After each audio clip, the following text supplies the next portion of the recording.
En primer lugar, quiero contarles un poquito qué es esto del derecho animal y por qué lo consideramos una disciplina autónoma. El derecho animal es novedoso en nuestro país, pero no así en el mundo. ¿Y por qué lo decimos que es una rama autónoma, una disciplina autónoma del derecho? Porque cuando una rama del derecho tiene un objeto propio y tiene normas y jurisprudencia que lo sostienen, podemos hablar de autonomía. Y este es el caso de lo que está ocurriendo con el derecho animal. En el mundo, el derecho animal ya hace 30 años que viene siendo una disciplina autónoma. De hecho, en el año 1976 hay abogados que ya ejercían el derecho animal como defensores particulares y fueron los primeros que crearon las cátedras de derecho animal en Estados Unidos. La primera cátedra fue en la Universidad de Harvard y estuvo a cargo del doctor Stephen Wise, que nos deleitó el año pasado en el Congreso Nacional que se hizo en la ciudad de Córdoba a través de una videoconferencia. Esto también se fue extendiendo y hoy 115 universidades de los Estados Unidos tienen como materia en la carrera de grado de abogacía el derecho animal.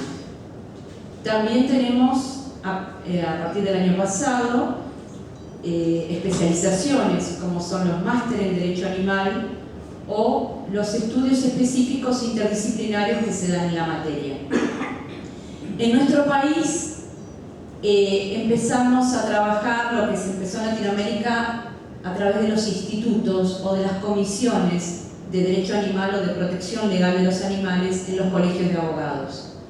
De hecho, el primer colegio que tuvo su comisión de derecho animal fue el Colegio Público de Abogados de la Capital Federal en el año 2009, y de ahí, en efecto dominó, se fue extendiendo a través de los colegios de abogados de otras jurisdicciones.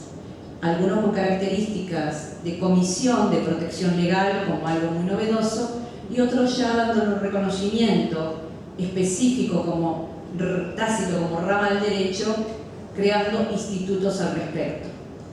Ya hoy tenemos en Capital Federal, en distintas localidades del conurbano bonaerense, en el Colegio de Morón, en el Colegio de Moreno, en el Colegio de San Isidro, en Salta, en Córdoba, Chaco, Corrientes, y se va ampliando la cantidad de institutos y comisiones de esta especialidad que se van dando en el país. Yo puse esta frase que muchos de ustedes conocen, porque es lo que da la pauta de cómo debe programarse de aquí en más el pueblo argentino respecto de esta especialidad o esta nueva rama del derecho. La consideración y la moral respecto del trato a los animales. ¿Y por qué digo esto? Porque el derecho animal, a diferencia del derecho ambiental o de otras ramas del derecho, el objeto propio que lo caracteriza es la protección de los animales no humanos. Y ahora voy a desarrollar por qué nos diferencia con respecto a otras materias. Ustedes saben que en Argentina, desde 1891, a través de un precursor en esta materia, sin capaz tener conciencia en ese momento de lo que estaba haciendo, Sarmiento, como presidente de la primera sociedad protectora de animales, él redacta una ley, ¿sí?, que hace punible el maltrato a los animales. Esa ley después fue el antecedente jurídico de lo que hoy conocemos nosotros, que es la 14346, de la cual también vamos a hablar. El sobrino de Sarmiento era Albarracín, y ustedes saben que hoy es un día muy emblemático porque hoy se conmemora el fallecimiento de Albarracín, que murió justamente en el día que él había señalado en el Zoológico de Buenos Aires como día para conmemorar el Día del Animal en Argentina. Así que se suman varias coincidencias. Esta ley que nosotros tenemos penal, la 14346, es la norma que en este momento tenemos en vigencia, junto con otras normas administrativas, que le dan la base normativa a esta nueva rama del derecho. Pero una rama del derecho no se sustenta solamente con normas y con leyes, sino también con jurisprudencia. Y hoy les puedo decir que también tenemos una vasta jurisprudencia, gracias a los abogados que se están dedicando a esta especialidad, en donde ya tenemos fallos ejemplares y fallos que son condenatorios en el caso penal, únicos en Latinoamérica en esta materia. Es decir, que cuando a veces nosotros miramos hacia afuera y decimos qué buena normativa tiene Europa con respecto a los animales, o Estados Unidos, u otros países latinoamericanos, tenemos que mirar un poco para adentro y decir, Argentina fue precursora porque en el año 1954 ya tenía una normativa penal vigente que regía en esta materia. Hoy escucho debates en México, escucho debates en España, pidiendo que el delito de maltrato y crueldad animal sea incorporado al Código Penal, y nosotros lo tenemos desde 1954 y no lo hacemos valer. Y esa es una autocrítica que tenemos que hacer muchos de los proteccionistas. Entonces, las normas que integran el derecho penal, el derecho animal, son las de los derechos de los animales. ¿Y por qué hago esta distinción? Después el doctor Miller nos va a explicar esto de la distinción de las normativas.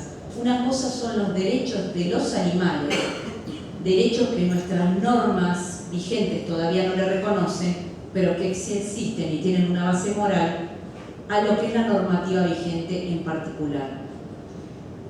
En la legislación sobre protección de los animales, lo que tenemos son comportamientos prohibidos que tienen como finalidad proteger al animal y reconocerle derechos a no ser agredidos directa o indirectamente.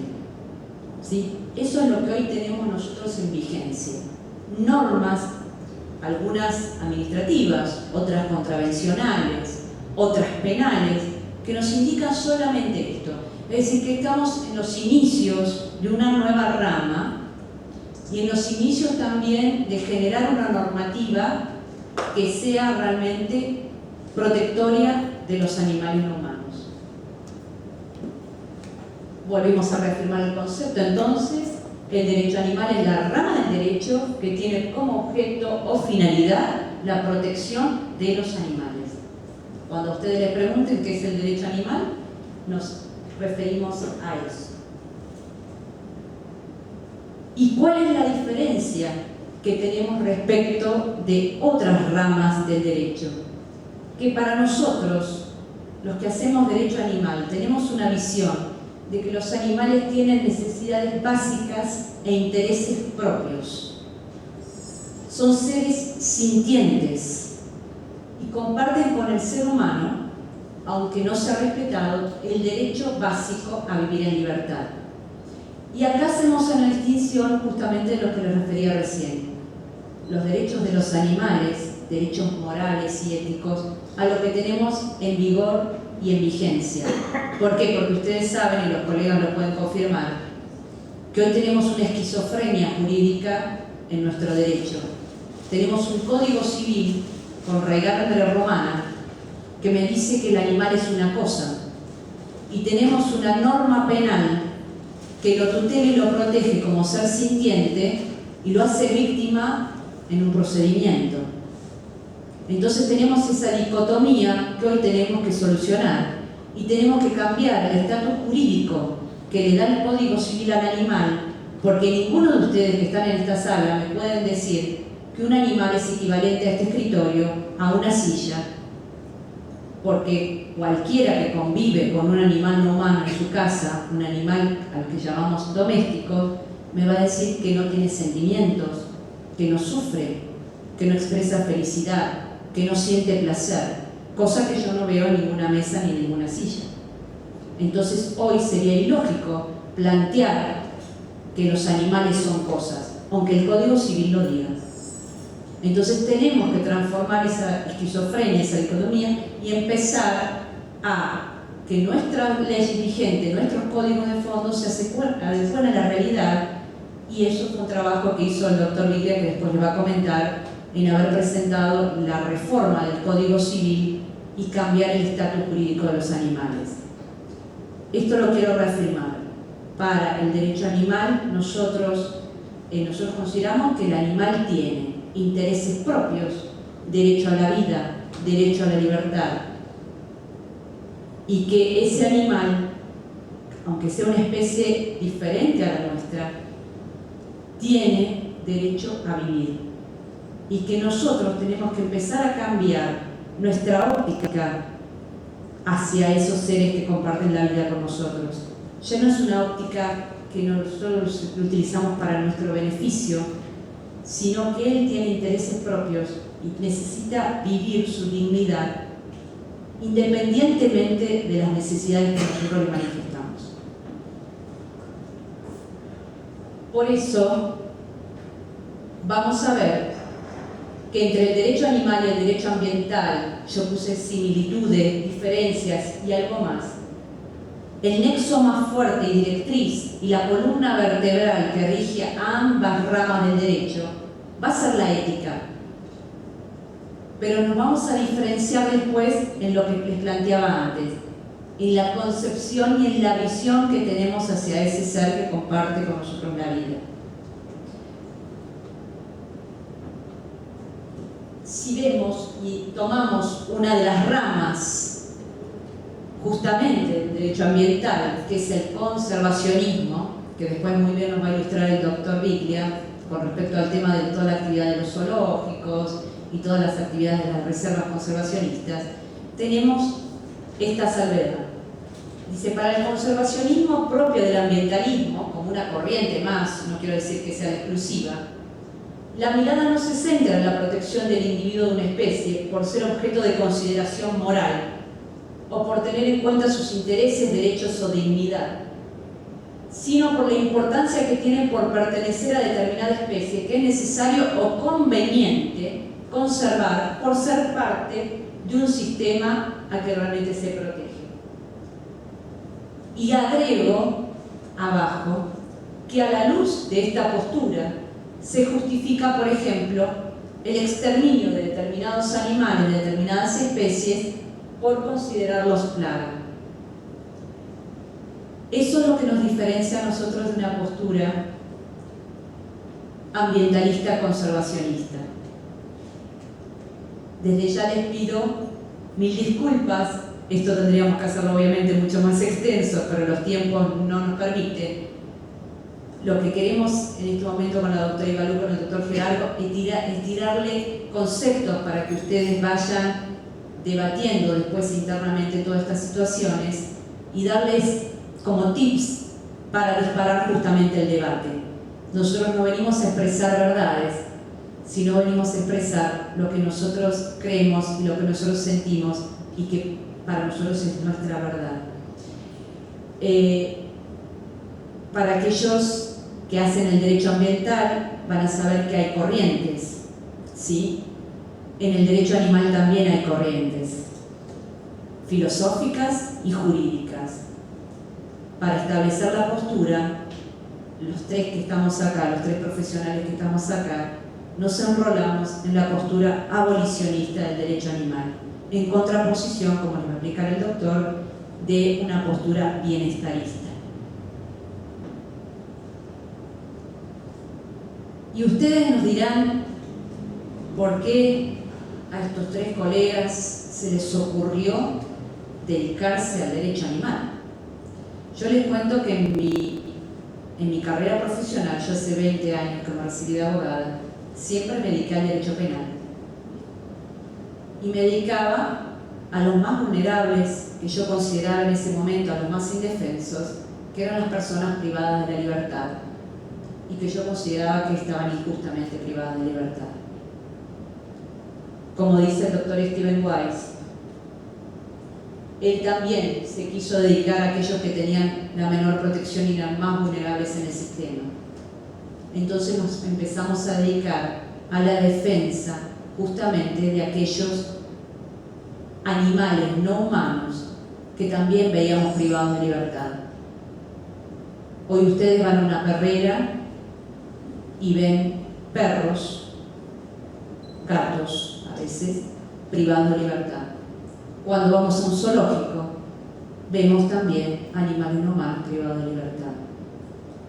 Nuestra función o nuestra verdad expresa como abolicionistas que justamente debemos defender a esos animales y pedir la liberación de esos animales y que no estén más en esa explotación y en esa esclavitud que significa una indignidad y estar en el Estado a veces en beneficio de ciertas posturas que se dicen conservacionistas y que no cumplen esa función. Entonces comparto esta postura del doctor Steven Wise de que hoy por hoy nosotros nos dedicamos a los más vulnerables y a los más desprotegidos, que a pesar de que tienen una ley que dice que no hay que maltratarlos, que no hay que ser crueles con ellos, se sigue viendo y ustedes lo ven a diario. Y quería dejarles también con lo que empezamos recién, que estaban muchos leyendo. Yo me acuerdo cuando, y lo comentaba recién con el presidente del colegio, cuando se abrió la cátedra de Derecho Ambiental en la UBA, todos decían, ¿qué es esto? ¿El ambiente tiene derechos? A mí muchas veces me han dicho, ¿los animales tienen derechos? Pero el derecho animal se llama porque, así como hay derecho aeronáutico, hay derecho minero, y no por eso nadie dice que tengan derecho a las minas y los aviones. Lo mismo empezamos así a trabajar con el derecho animal, en esa concepción. Hoy por hoy no. Hoy por hoy queremos establecer también en el marco legal estos derechos y por eso estamos pidiendo la reforma de muchas leyes y nuestros códigos de fondo. También les quiero comentar que cuando empezamos a abrir las comisiones en los colegios o en los institutos, mucha gente decía, es un tema menor, es un tema que no tiene importancia. Hasta me acuerdo que una vez dijeron, ¿y quién va a dirigir este instituto? ¿El oso Yogi? Burlándose y desconociendo e ignorando la situación. Si yo les puedo dejar hoy como mensaje que el derecho animal va más allá de la propia existencia del animal no humano, sino que está relacionado con la criminología, con la victiminología, con la criminología verde, con la violencia doméstica, la violencia de género, la violencia hacia los ancianos, la violencia hacia los niños, la violencia hacia las mujeres y también a los hombres. Van a ver que esto no se reduce simplemente al perro o al gato o al canario que convive con nosotros, sino que es una problemática de fondo mucho más compleja. Para que les explique de manera más pormenorizada y más estricta el tema del derecho animal y cómo fue evolucionando desde Pitágoras hasta la fecha, me voy a dejar en compañía del doctor Gerardo Vigle. Muchas gracias.